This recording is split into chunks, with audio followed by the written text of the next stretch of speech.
La Servante écarlate, Margaret Atwood, chapitre 28.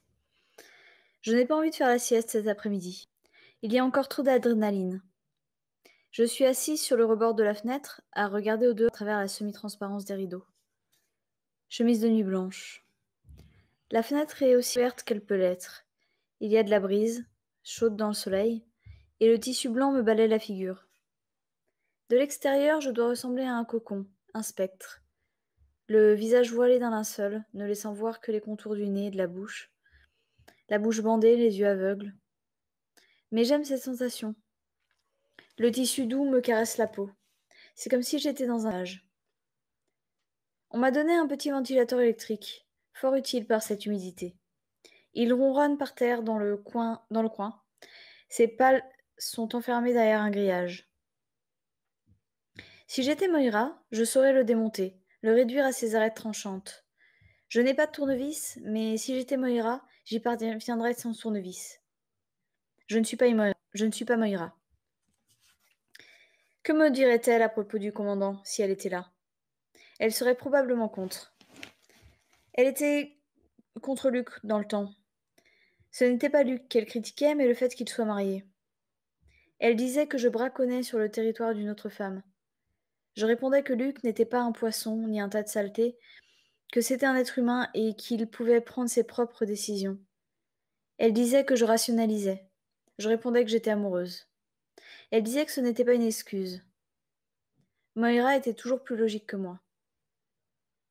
Je lui disais qu'elle-même n'avait plus ce problème, puisqu'elle avait décidé de préférer les femmes, et qu'à ma connaissance, elle n'avait aucun scrupule à les voler ou à les emprunter quand elle en avait envie. Elle répondait que ce n'était pas la même chose, parce que le rapport de force était équilibré entre femmes, de sorte que les relations sexuelles étaient une affaire entre Jules. Je disais qu'une affaire entre Jules était une expression sexiste, si elle voulait aller par là, et que de toute façon cet argument était dépassé. Elle répondait que je banalisais le problème, et que si je croyais qu'il était dépassé, c'est que je vivais la tête enfoncée dans le sable. Nous disions tout cela dans ma cuisine, en buvant du café et en parlant de cette voix basse, intense, que nous adoptions pour ce genre de discussion quand nous avions tout juste 20 ans. Un reste de l'université. La cuisine était dans un appartement délabré d'une maison en planches près de la rivière, une de ces maisons à 3 étages avec un escalier extérieur branlant à l'arrière. J'occupais le deuxième étage et je bénéficiais donc des bruits du dessus et du dessous, deux maudits tourne-disques stéréo qui résonnaient jusqu'à une heure avancée de la nuit. Des étudiants, je le savais. J'en étais à mon premier boulot, qui n'était guère payé. J'étais opératrice d'ordinateur dans une compagnie d'assurance. C'est pourquoi les hôtels, avec Luc, ne représentaient pas seulement à mes yeux l'amour ou même les rapports sexuels, ils représentaient un moment loin des cafards, de l'évier qui goûtait, du linoléum qui s'écaillait par plaques, et même loin de mes propres tentatives d'égayer les lieux en collant des affiches sur le mur et en suspendant des prismes aux fenêtres. J'avais aussi des plantes, mais elles attrapaient toujours des acariens ou mouraient faute d'être arrosées. Je partais avec Luc et je les négligeais. J'ai dit qu'il y avait plus d'une façon de vivre la tête dans le sable, et que si Moira croyait pouvoir créer l'utopie en s'enfermant dans toute une enclave réservée aux femmes, elle se trompait lourdement. Les hommes n'allaient pas tout simplement disparaître. On ne pouvait pas feindre de les ignorer. C'est comme si tu disais qu'il faut aller attraper la syphilis simplement parce qu'elle existe, a dit Moira.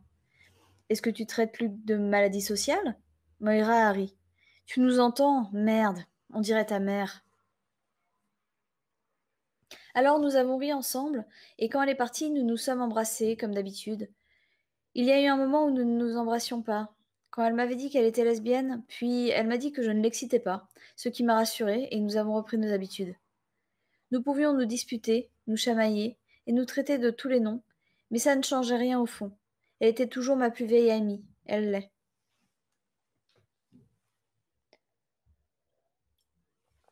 Après, j'ai eu un appartement plus confortable, où j'ai vécu les 2 années que ça a pris à Luc pour se décoller. Je le payais de ma poche grâce à mon nouveau job. Je travaillais dans une bibliothèque, pas la grande avec la mort et la victoire, une plus petite. Mon travail consistait à transférer des livres sur des disques d'ordinateur pour économiser l'espace de rangement et les coûts de remplacement, disait-on. Nous les appelions les disqueurs. Nous appelions la bibliothèque discothèque. C'était une plaisanterie entre nous. Une fois transférés, les livres étaient censés aller à l'effilocheuse, mais quelquefois je les rapportais à la maison. J'aimais leur toucher, leur aspect. Luc disait que j'avais une mentalité d'antiquaire. Cela lui plaisait, il aimait lui aussi les vieilles choses. Ça fait bizarre maintenant de penser avoir un job. Job. C'est un drôle de mot. C'est un job d'homme. Fais ton petit job, disait-on aux enfants quand on leur apprenait à être propre. Ou parlons d'un chien. Il a fait un vilain job sur le tapis. Il fallait alors le frapper avec un journal roulé, disait ma mère. Ou pas. Je me souviens du temps où il y avait des journaux, mais je n'ai jamais eu de chien, seulement des chats. Le livre de Job. Toutes ces femmes qui avaient un job, difficile à imaginer à présent, mais des milliers, des millions de femmes avaient un job, étaient considérées comme une chose normale. Maintenant, c'est comme repenser au papier-monnaie, quand il existait encore. Ma mère conservait quelques billets collés dans son album avec les premières photos. Ils étaient déjà périmés, on ne pouvait rien acheter avec. Morceaux de papier, épais, graisseux au toucher, colorés de vert avec des images sur les deux côtés. Sur une face, un vieux monsieur avec une perruque, et sur l'autre, une pyramide surmontée d'un œil. C'était écrit Notre confiance est en Dieu. Ma mère disait que certains commerçants mettaient des écriteaux à côté de leur caisse enregistreuse pour plaisanter. Notre confiance est en Dieu, tous les autres doivent payer comptant. Ce serait un blasphème aujourd'hui. Il fallait emporter ces bouts de papier avec soi quand on allait faire des courses, mais quand j'avais 9 ou 10 ans, les gens utilisaient des cartes en matière plastique. Pas encore pour l'épicerie, c'est venu plus tard. Ça semble si primitif, totémique même, comme des coris, ces coquillages qui servaient de monnaie. J'ai dû utiliser ce genre d'argent moi aussi, un peu, avant que tout ne passe sur l'ordinabanque. Je suppose que c'est pour cela qu'ils ont pu le faire, de la manière dont ils l'ont fait. Tout d'un coup, sans que personne ne sache rien à l'avance. S'il y avait eu encore de l'argent liquide, ça aurait été plus difficile. C'était après la catastrophe, quand ils ont abattu le président, mitraillé le Congrès, et que les militaires ont déclaré l'état d'urgence. Ils ont rejeté la faute sur des fanatiques islamiques, à l'époque. Restez calme, disait la télévision, la situation est entièrement maîtrisée. J'étais abasourdi. Tout le monde l'était. Je le sais. C'était difficile à croire. Le gouvernement tout entier disparu comme dans une trappe. Comment sont-ils entrés? Comment cela s'est-il passé? C'est à ce moment-là qu'ils ont suspendu la Constitution. Ils disaient que ce serait temporaire. Il n'y a même pas eu d'émeute dans la rue. Les gens restaient chez eux le soir, à regarder la télévision, à chercher, à s'orienter. Il n'y avait même pas d'ennemi sur lequel mettre le doigt. Attention, m'a dit Moira au téléphone. Ça y est. Ça y est quoi? Attends un peu. Ça fait un moment qu'ils sont en train de monter ça. Toi et moi, on a le dos au mur, ma belle. Elle citait une expression de ma mère, mais elle n'avait pas l'intention d'être drôle. Tout s'est maintenu dans cette atmosphère, d'animation suspendue pendant plusieurs semaines. Quoi qu'il se soit passé, un certain nombre de choses. Les journaux ont été censurés et certains ont cessé de paraître, pour des raisons de sécurité, a-t-on dit. Les barrages sur les routes ont commencé à apparaître, ainsi que les identipasses. Tout le monde était pour, car il était évident qu'on ne pouvait être trop prudent. Ils ont dit qu'ils auraient de nouvelles élections, mais il fallait un certain temps pour les préparer. Ce qu'il fallait faire, disait-il, c'était continuer à vivre comme d'habitude. Pourtant, on a fermé les pornomarchés, et il n'y avait plus de tripato-porteurs ni de fourniquettes à roulettes qui rôdaient autour de la place. Mais j'étais pas triste de les voir disparaître. Tout le monde savait à quel point ça avait été gênant. Il était grand temps que quelqu'un fasse quelque chose, dit la femme qui tenait le comptoir dans le magasin où j'avais pris l'habitude d'acheter mes cigarettes. Il se trouvait au coin de la rue. C'était un stand de presse. Journaux, bonbons, cigarettes. C'était une femme assez âgée, aux cheveux gris, de la génération de ma mère. J'ai demandé: Est-ce qu'ils les ont juste fermés ou quoi? Elle a haussé les épaules. Qui sait? Qu'est-ce que ça peut faire? Peut-être les ont-ils seulement déplacés ailleurs? Essayer de s'en débarrasser complètement, c'est comme essayer de détruire toutes les souris. Voyez-vous?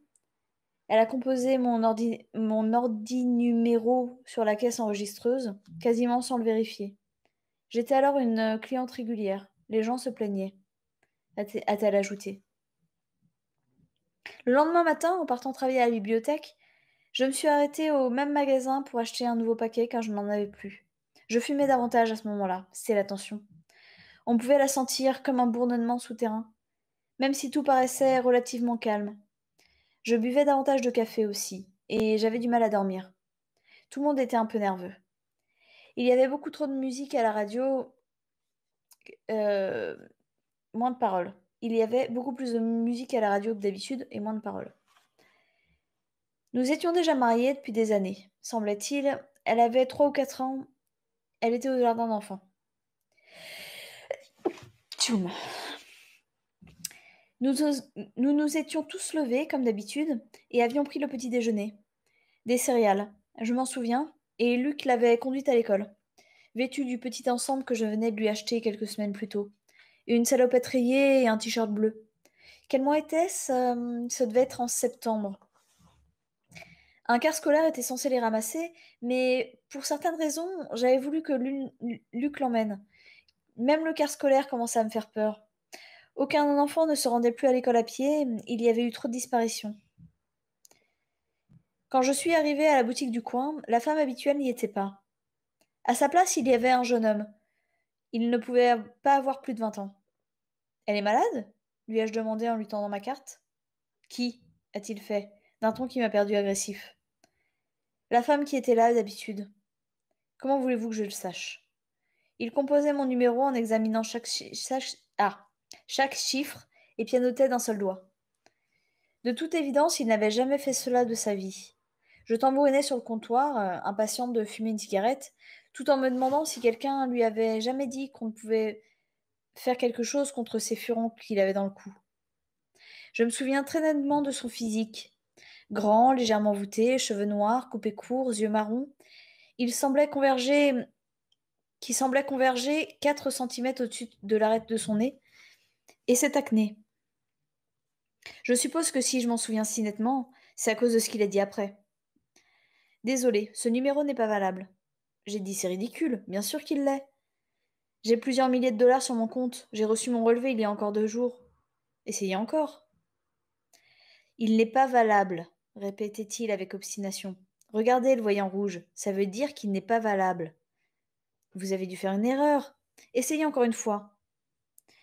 Il a haussé les épaules et m'a lancé un sourire las, mais il a encore essayé le numéro. Cette fois, je surveillais ses doigts, à chaque chiffre, et vérifiais ce qui apparaissait sur l'écran. C'était bien mon numéro, mais le voyant rouge s'allumait toujours. Vous voyez, a-t-il répété, toujours avec ce sourire, comme s'il était au courant d'une blague secrète qu'il n'avait pas l'intention de me dire. Je leur téléphonerai du bureau. Il était déjà arrivé que le système se détraque, mais en général, quelques coups de téléphone arrangeaient les choses.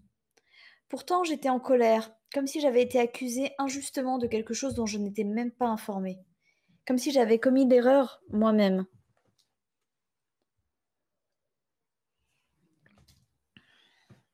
Pourquoi pas, a-t-il dit avec indifférence. J'ai laissé les cigarettes sur le comptoir, puisque je ne les avais pas payées. Je pensais que je pourrais en emprunter au bureau. J'ai effectivement téléphoné du bureau, mais je n'ai obtenu un enregistrement. Les lignes sont surchargées, disait le disque. Veuillez rappeler plus tard. Les lignes sont restées surchargées toute la matinée, d'après ce que j'ai pu constater. J'ai rappelé à plusieurs reprises, mais sans succès. Même cela, c'était pas trop inhabituel. Vers 2 heures après le déjeuner, le directeur est venu dans la salle des disques. J'ai quelque chose à vous dire, a-t-il annoncé. Il avait une tête épouvantable, les cheveux en bataille, les yeux roses et vacillants, comme s'il avait bu. Nous avons tous levé les yeux, arrêté nos machines. Nous devions être 8 ou 10 dans la pièce.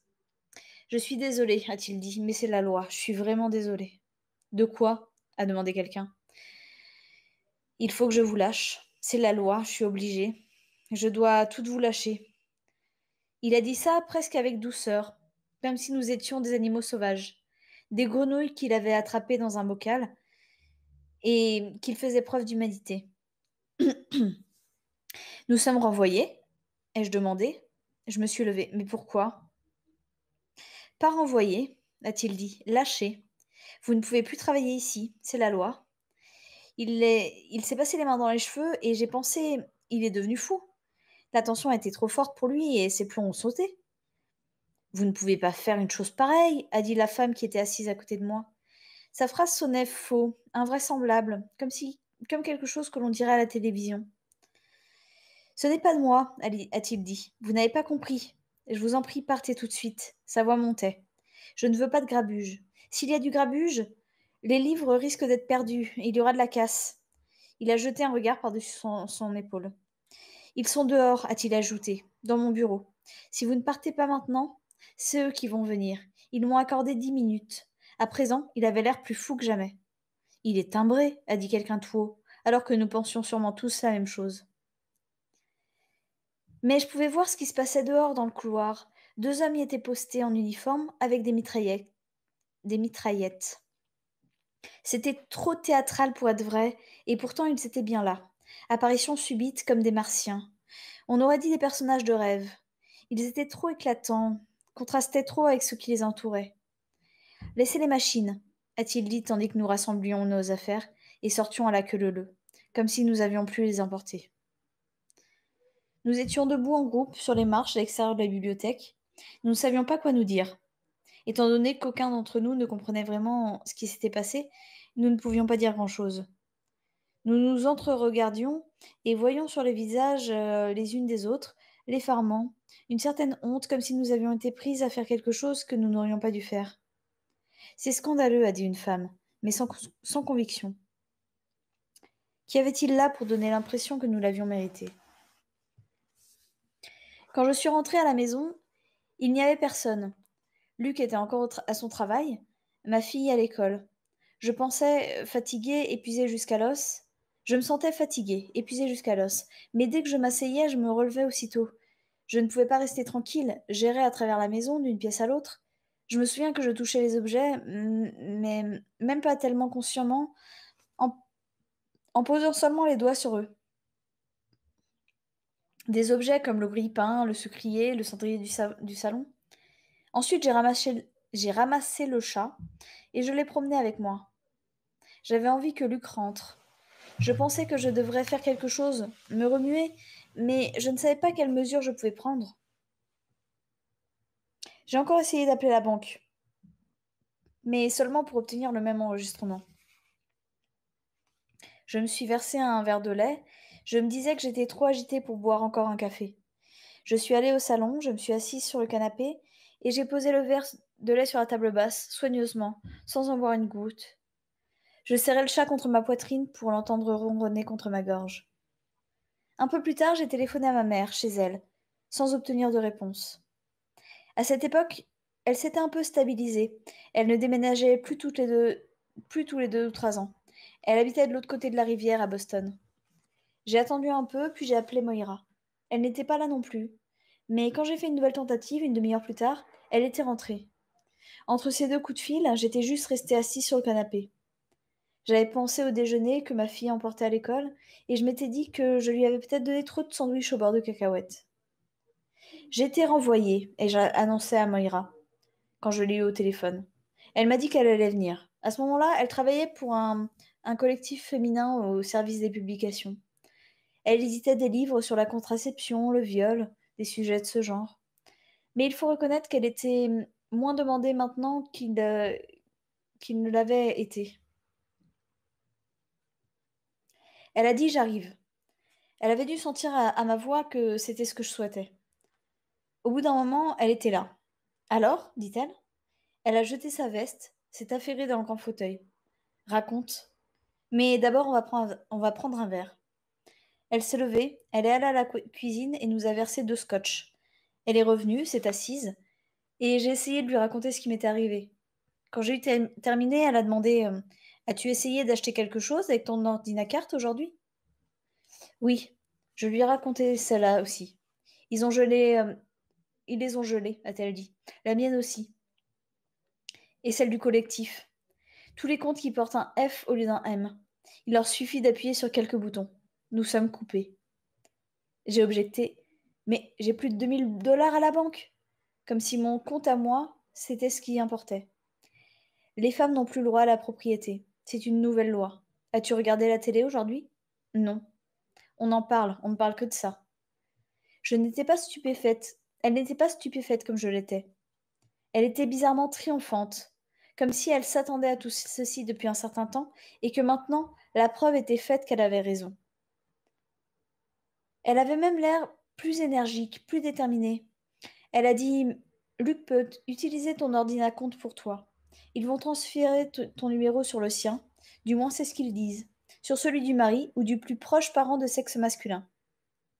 J'ai demandé: mais toi? Elle n'avait personne. J'entrerai dans la clandestinité. Certains des homos peuvent reprendre nos numéros et nous acheter ce dont nous avons besoin. J'ai dit: mais pourquoi? Pourquoi ils ont fait ça? Nous n'avons pas à connaître leurs raisons, a dit Moïra. Il fallait qu'ils procèdent ainsi. Les ordinacomptes et les emplois en même temps. Tu t'imagines les aéroports autrement? Je parie qu'ils veulent pas qu'on se tire ailleurs. Je suis allée chercher ma fille à l'école. Je conduisais avec une prudence exagérée. Quand Luc est rentré à la maison, j'étais assise à la table de la cuisine. Elle dessinait au crayon feutre, à sa petite table à elle, dans le coin, là où ses dessins étaient affichés à côté du réfrigérateur.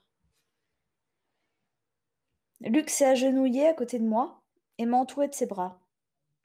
J'ai entendu, à la radio de la voiture, a-t-il dit en rentrant à la maison. Ne t'en fais pas, je suis sûre que c'est provisoire. J'ai demandé: est-ce qu'ils ont dit pourquoi? Il n'a pas répondu à ma question. Nous nous en tirerons, a-t-il dit tout en m'embrassant. J'ai repris. J'ai repris. Tu ne sais pas l'effet que ça fait. J'ai l'impression qu'on m'a coupé les pieds. Je ne pleurais pas, mais je ne pouvais pas le prendre dans mes bras. Ce n'est qu'un job, a-t-il dit pour essayer de m'apaiser. J'imagine que tu vas récupérer tout mon argent. Et je ne suis même pas morte. J'essayais de plaisanter, mais ma blague a sonné macabre. Il a fait chut. Il était toujours à genoux, par terre. Tu sais que je prendrai toujours soin de toi. J'ai pensé, il commence déjà à prendre son ton protecteur. Puis j'ai pensé, tu commences à devenir paranoïaque. J'ai dit, je sais, je t'aime. Plus tard, après l'avoir couché, quand nous étions en train de dîner et que je me suis sentie moins flageolante, je lui ai raconté l'après-midi. J'ai décrit l'entrée du directeur, comment il avait lâché la nouvelle. J'ai dit: ça aurait été drôle si ça n'avait pas été aussi horrible. Je croyais qu'il était ivre. Il était peut-être. Les soldats étaient là et tout. Puis je me suis souvenu de quelque chose que j'avais vu et qui ne m'avait pas frappé sur le moment. Ce n'étaient pas des soldats. C'étaient d'autres soldats.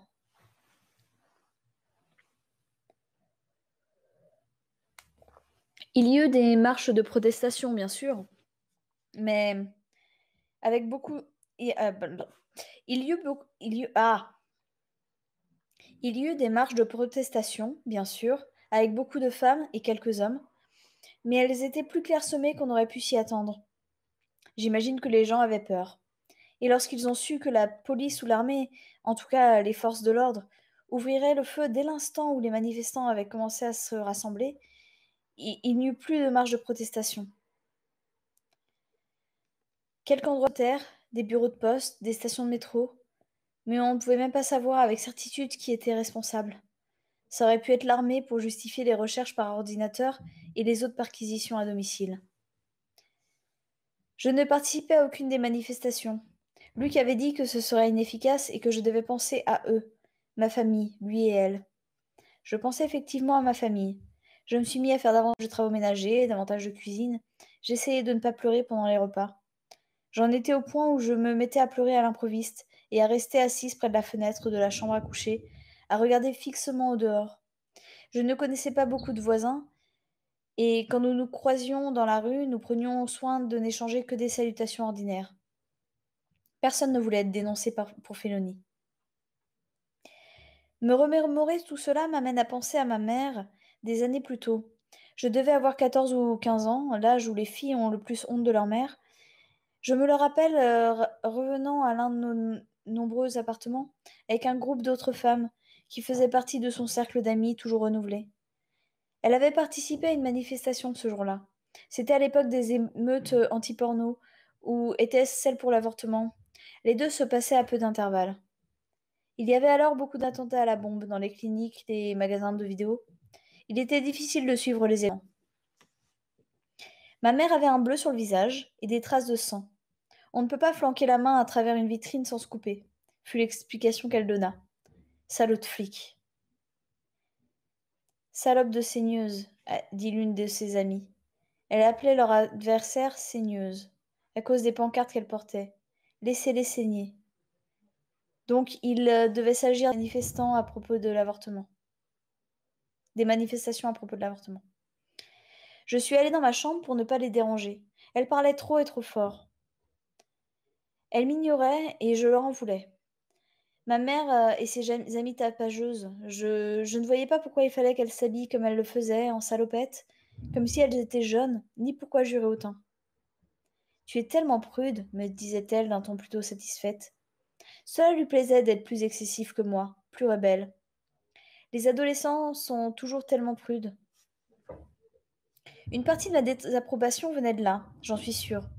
Elle était machinale, systématique. Mais aussi, je lui demandais une vie plus formaliste, moins à la merci d'expédients et de levées de camp. Tu étais une enfant désirée, Dieu le sait, disait-elle à d'autres moments où, en s'attardant à contempler les albums photos où j'étais encadrée.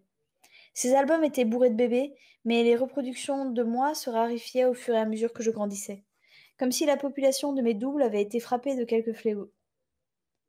Elle disait cela avec un peu de regret dans la voix, comme si je n'avais pas évolué exactement comme elle s'y attendait.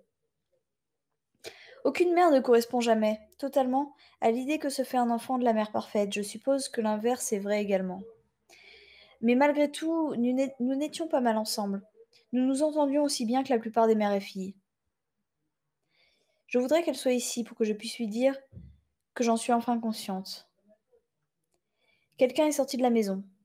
J'entends le claquement lointain d'une porte, sur le côté de la maison, les pas sur le chemin. C'est Nick.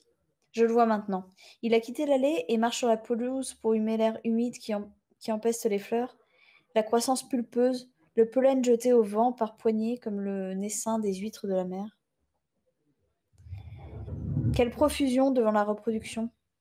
Il s'étire au soleil, je sens l'onde des muscles lui parcourir le corps, comme chez un chat qui fait le gros dos. Il est en manche de chemise, ses bras nus sortent sans pudeur du tissu roulé. Où le hall s'arrête-t-il? Je ne lui ai pas parlé depuis cet unique soir, vision de rêve dans le salon inondé de lune. Il n'est que mon drapeau, mon sémaphore, langage du corps. Pour l'instant, il porte sa casquette de travers, donc je suis requise. Qu'obtient-il en échange de son rôle de groom?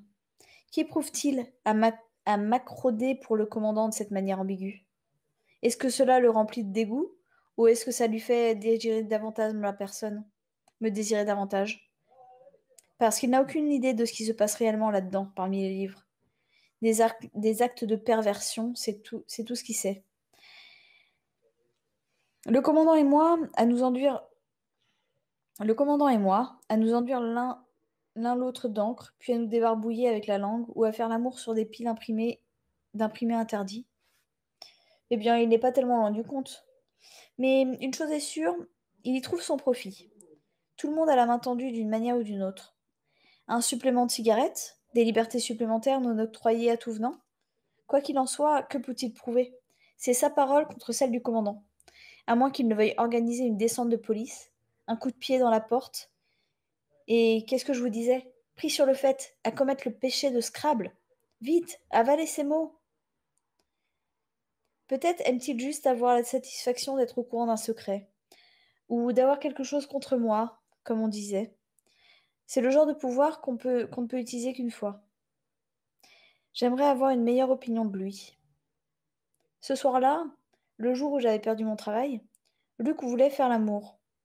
Pourquoi n'en avais-je pas envie? Le désespoir seul aurait dû m'y inciter, mais je me sentais encore engourdie. Je sentais à peine ses mains posées sur moi. Qu'y a-t-il? A-t-il demandé. Je ne sais pas. Il a dit nous avons encore. Mais il n'a pas poursuivi pour dire ce que nous avions encore. Il m'a semblé qu'il ne devrait pas dire nous, car, que je sache, on ne lui avait rien pris. J'ai dit nous avons encore l'un l'autre, c'était vrai. Alors pourquoi ma voix sonnait-elle tellement indifférente, même après mes propres oreilles? Alors il m'a embrassée, comme si, puisque j'avais dit cela, les choses pouvaient devenir normales. Mais quelque chose, un équilibre s'était déréglé. Je me sentais ratatinée, et quand il m'a entourée de ses bras et m'a serrée, j'étais aussi petite qu'une poupée. Je sentais l'acte d'amour se dérouler sans moi. J'ai pensé, cela lui est égal. Cela lui est tout à fait égal. Peut-être même que cela lui plaît. Nous ne sommes plus, euh, nous ne sommes plus l'un à l'autre, c'est fini. Maintenant je suis à lui. Indigne, injuste, inexact. Mais c'est ce qui s'est passé. Alors, Luc, la question que je veux te poser maintenant et que j'ai besoin de savoir, c'est ceci. Avais-je raison? Parce que nous n'en avons jamais parlé. Quand j'aurais dû le faire, je n'ai pas osé. Je ne pouvais pas me permettre de te perdre.